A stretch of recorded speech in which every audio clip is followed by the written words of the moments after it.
আসসালামু আলাইকুম। আশা করি সবাই ভালো আছেন। আপনাদের দোয়া এবং ভালোবাসায় আল্লাহ আমারও খুব ভালো রাখছে। তো আজকে আপনারা দেখবেন যে আমরা গরুর গোবর কিনা কীভাবে রাখি আর কিভাবে খেতে দেই, ভিডিওর মাধ্যমে দেখেন আর কিছু আলোচনা করুন আর কি। আমরা এই যে গোবর কিনা যে রাখছিলাম জায়গাটা একদম ঘরের লগেই, কিন্তু বেলচা দিয়ে খেলে অনেক ফেলাইছি। যখন গরু গোসল করাইছি তখন কিন্তু যাই ভেঙে পড়ছে, ওইটা আলাদা। আর যখন গোবরটা সকালবেলা ফেলাইছি এই জায়গাটায় রাখছি, তো এখানে এই জায়গাটায় বেশি হয়ে গেছে বা এই জায়গা থেকে হরান লাগে। আমরা কি করতেছি, এই দেখেন এই যে মোটর গোয়ালের লগে কিন্তু মোটর যে সময় অল্প আসে তখন কিন্তু এই পানি দিয়ে একলাই ধুয়ে খেতে যায়, বা বেশি গোবরটা যখন খেতে পানি না দেয় ওই জায়গাটায় আমরা রাইখে দিই। তো এই যে গোবরটা যেন রাখছি, আর এই গোবরটা করতেছি আজকে ফিরে গোবরের মধ্যে পানি দিয়ে গলিয়ে দিতেছি। তো এই গলিয়ে কী করুন, এই পাইপ দিয়ে আবার করবো কি ডাইরেক্ট ক্ষেতের মধ্যে দেওয়ার মতন ব্যবস্থা আছে, মানে পাট বুনুম ওই পাট খেতেই দেবো আর কি। তো আর আসলে কিন্তু গোবরটা হুক না থাকলে হয় না, গন্ধ হয় না, কিন্তু গোবর যখন পানি থাকে তখন কিন্তু গন্ধ হয়। তো ওই জন্য ঘরের লগেও যদি দেখছি গন্ধটা ওরকম নাই। তো যদি এইটা হচ্ছে গোবরটা যেভাবে নিতেছি, আরও ফার্ম যে দেখছো ওরা কীভাবে রাখে দেখছো না? ও আমি এক জায়গায় দেখছি, হ্যাঁ, যে গরুর ঘরের লগে একবারে পাগার টাইপ বানিয়ে নিছে, গাতা খুঁজা নিছে, ডাইরেক্ট ওই পাগারে ফেলায়। ও যাক, ঘরের লগে যদি ডাইরেক্ট গাতা থাকে মানে পানি টানি সব যদি যায় অনেক, তাহলে কিন্তু গন্ধ হয়। গন্ধ হবো। ফাঁক দিয়ে গেছি তাও গন্ধ করছে। হ্যাঁ হ্যাঁ, আসলে কিন্তু দেখবেন কত কত ফার্মের বগল দিয়ে গেলে গন্ধ হবো। আর গন্ধ হওয়ার কারণটা এটা, যখন আপনি গোবর ডালাতে থাকবো আর পানি ডালাতে থাকবো তখন কিন্তু গন্ধ হবো না।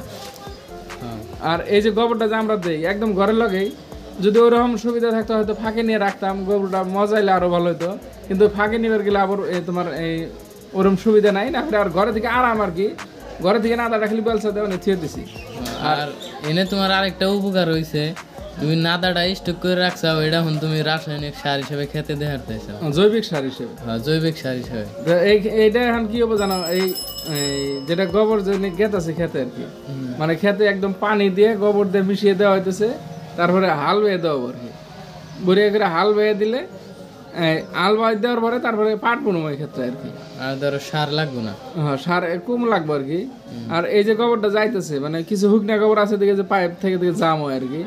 আর এই দেখো পাইপ দিয়ে ডাইরেক্ট খেতে যেটা গেতেছে আর কি। হ্যাঁ, এটা ডাইরেক্ট পাইপে কি সিস্টেম যায়? পাইপ দিয়ে গেতেছে গোবরটা, মোটর সোটর তো কোনো নাই না, মোটর তো দেয় ওই পানি যেটা আইতেছে আর কি। হ্যাঁ, ওই পানিটা ওই গোবরের মধ্যে পড়তেছে, আবার গোবরের থেকে গোবর গুইলে আবার খেতে গেতেছে। বুঝছি বুঝছি। এই যে এখানে ব্যাগখানি পাট বুনুম আর কি।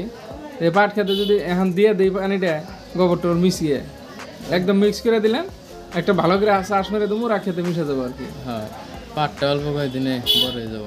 হ্যাঁ, কিন্তু গোবরটা পচাইলে সার আরও বেশি ভালো হয়, কিন্তু তারপরে এখন অত সময় নাই বা জাগার দরকার আছে। আর দেখো ভুট্টা গাছ কিনে কিন্তু ভালোই, ভুট্টা প্রায় ধরে আছে। হ্যাঁ, ভুট্টা কয় বিঘা আছে এখন? ভুট্টা তো যে আধা বিঘা খেলে গরু খেলেছে, আর বেখানে আছে 3-3.5 বিঘার মতন রয়েছে। আর কাটিং গুনা কাটিং তো অন্য বেচছি মেলাটি, আরও আছে কিছু অল্প কটা রাখছি। তো যাই হোক, যে এইভাবে গোবর দিয়ে দেয় এটা সাফা করে হলাম, যেহেতু ঈদও আইতেছে, মানে ঈদের টাইমে বাড়ি ঘর সামনে সাফা করছি। তো 5 মিনিট সাফা করার আগে এদিকে পাট খেতে দেওয়া লাগে। সব তো দেয়া যাবো না একদিনে? হ্যাঁ, যাবো, একদিনই যাবো। যাবো। হ্যাঁ।